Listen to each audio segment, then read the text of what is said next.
Hello, and thank you for joining me. In this video, we will be demonstrating the Dinerware POS system as it relates to a bar or nightlife environment. Dinerware software is the easy-to-use POS system that offers the flexibility to manage your business your way. The Dinerware software was designed with three main principles in mind. In the left-hand corner of the screen, we have listed these principles. They are ease of use, plus high reliability, equals a low cost of ownership.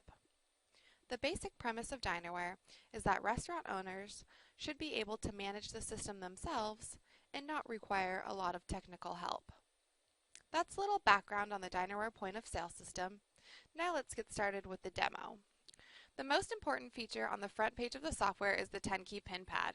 Each employee will have a unique 4-digit PIN, or we can use magnetic swipe cards. They will use these to log into their account. This will also function as their time clock, so you can very easily pull a payroll report with the employee's hours worked, as well as how much they are owed. So to clock in, we will enter our PIN number, then select the job we are performing for that shift. If you have employees that perform different jobs for different shifts, you can assign those jobs and adjust the pay rates for each to ensure that the payroll report is accurate. I will select Manager for this shift. Once we are logged in, we will see our order entry screen. Down the middle of the screen we have all of our different menu categories, and within each of those categories we have all of our individual menu items. This menu screen can be completely customized to each individual restaurant's menu and can be changed as frequently as needed in just a couple of minutes. You can see under appetizers, I have all of my appetizers, under sandwiches, all of my sandwiches, and so on. You can have as many of these different screen categories as you'd like, and these can be customized to reflect your restaurant's menu. Once we select a menu item, you can associate a list of modifiers or choice sets to that item. These are going to be any modifications that we might make to that menu item. We will go through some specific scenarios in a moment, but these choice sets can either be made mandatory, like this one here. A mandatory choice set requires the server to make that choice before they are able to send that order to the kitchen.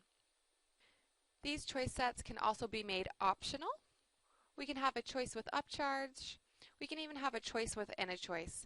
So when I select this choice, it actually prompts me for a sub-choice set. So really any modification or upcharge can be accounted for within the software. So that's a little bit about how the menu is structured. Now let's run through a few common transaction scenarios. One feature of having and operating on a POS system is that it makes it very easy to open and manage bar tabs. Rather than hanging onto the customer's card all night, we can actually swipe it right there on the side of the terminal. You can see I have my system set to pre-authorize for $25. We can adjust this amount or we can turn this function off. However, this function ensures the card is at least good for this amount, and you can see it opens up a tab with the person's name on it. Now let's cover Fast Pay. The Fast Pay feature allows few touches on the screen so your servers can help guests more quickly. If a customer walks up to the bar and orders a drink, we'll tap that item, which is one touch, Bud Light. With that one touch, the system opens the ticket, and down at the bottom of the screen you can see our Fast Pay keys populate. Those totals adjust depending on the total of the check. So if they hand us a $5 bill, we'll select the 5. Our change due will pop up in big bold letters and the cash drawer would open at that time. So again, that's 2 touches, Bud Light, $10, and we've helped a customer. So you can really see how that would move a busy bar line along. Now let's go over creating a ticket for a table. We'll tap on the New Ticket button at the bottom of our screen, which will prompt us for our table selection. We can adjust this layout as necessary. We can change the size, shape, and position of the tables. We can also have as many different sections as we'd like. At this point, we need to select a table. Let's choose Bar Table 1, and then we choose the number of guests. Let's select 2 guests. Here we do have the option of putting in a custom name, for example a last name or a shirt color. But you do have to be careful because that will end up on the guest check. I'll select OK, and you can see Here's bar table 1 for 2 guests. All right, let's go ahead and give them some food and some drinks. So let's go ahead and do a Bud Light, and then how about a glass of wine, and then let's give them some food as well. So how about the wings here? Again, when I do choose my wings, here's one of those required choice sets or modifiers that I have to make before I can send this order to the kitchen. Let's go ahead and choose buffalo, and then we do have an optional choice set, which is dip. Let's go ahead and choose blue cheese. And then how about the burger? Again, here I do have to choose a temperature for the meat. We'll choose medium rare. And let's go ahead and add bacon and tomato to this, but no mayo or lettuce. You can see that the system really does account for any modification. It has upcharged accordingly for the bacon.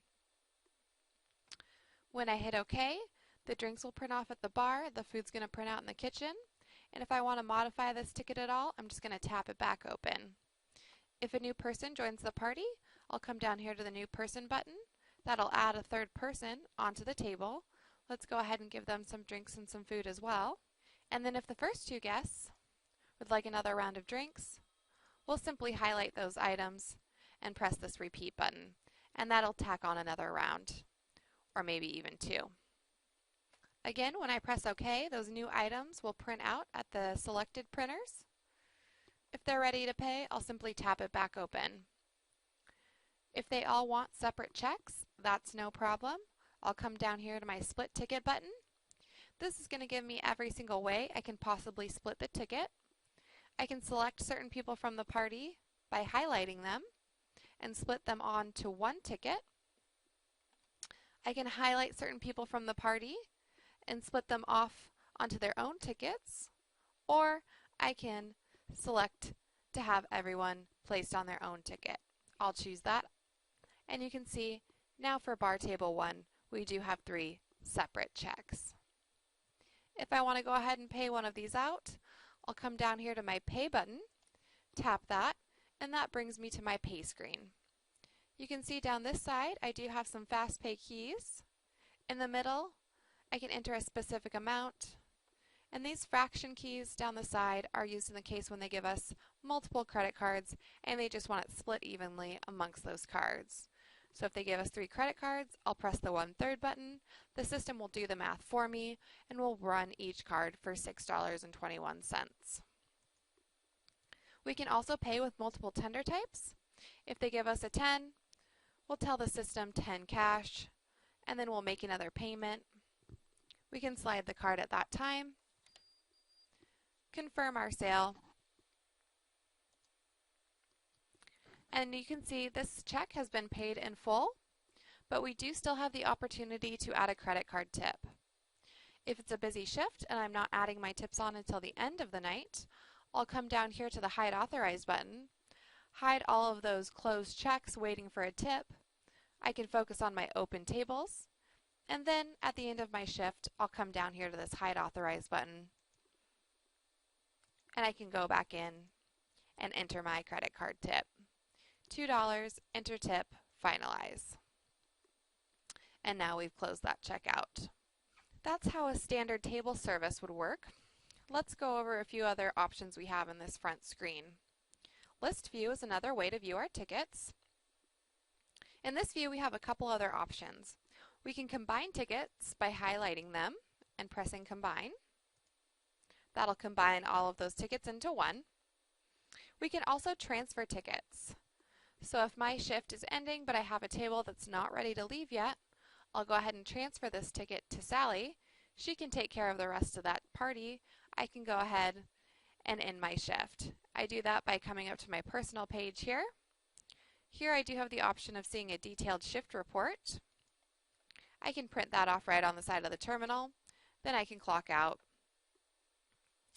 It's going to ask me for my adjusted tips, which are cash tips. Known tips are going to be all of the credit card tips I received. So I'll go ahead and enter my cash tips and press clock out. That'll bring me back to the front page of the software where the next employee can clock in or log in as needed. So that covers all of our ordering scenarios. Now we will go over some of the management functionality.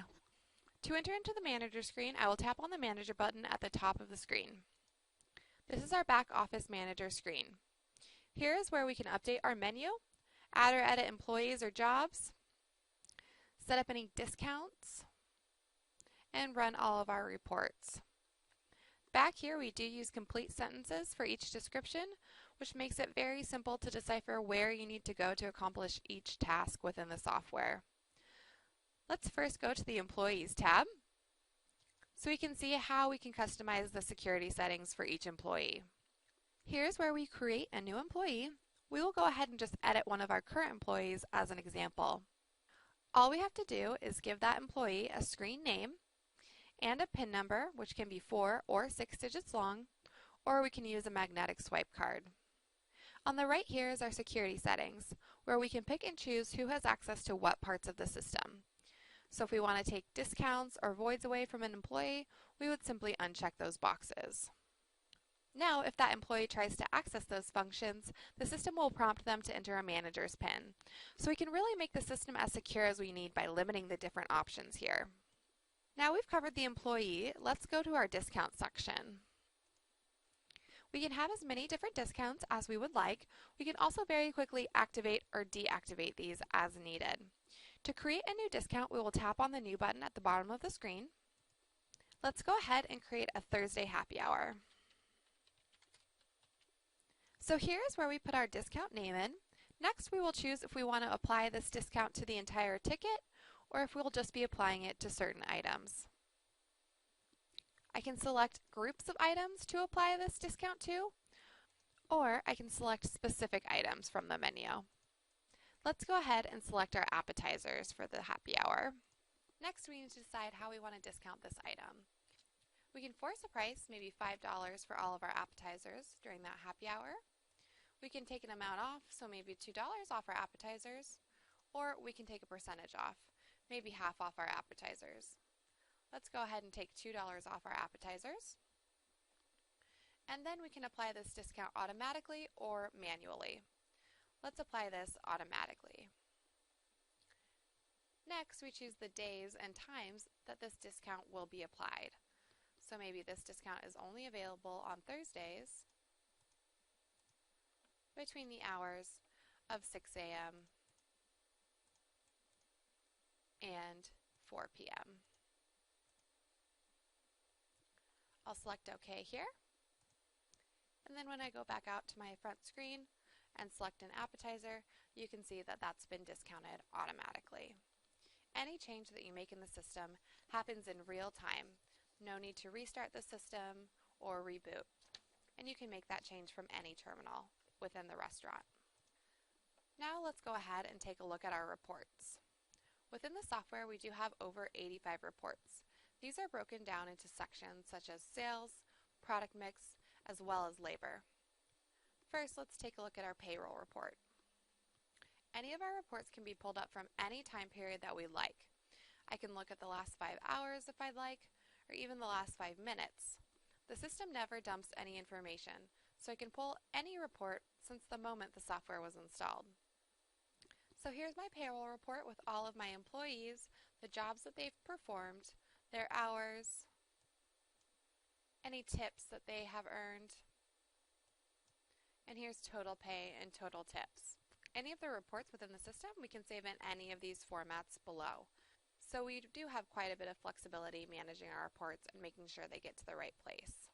Next, let's look at our item cells, alphabetical.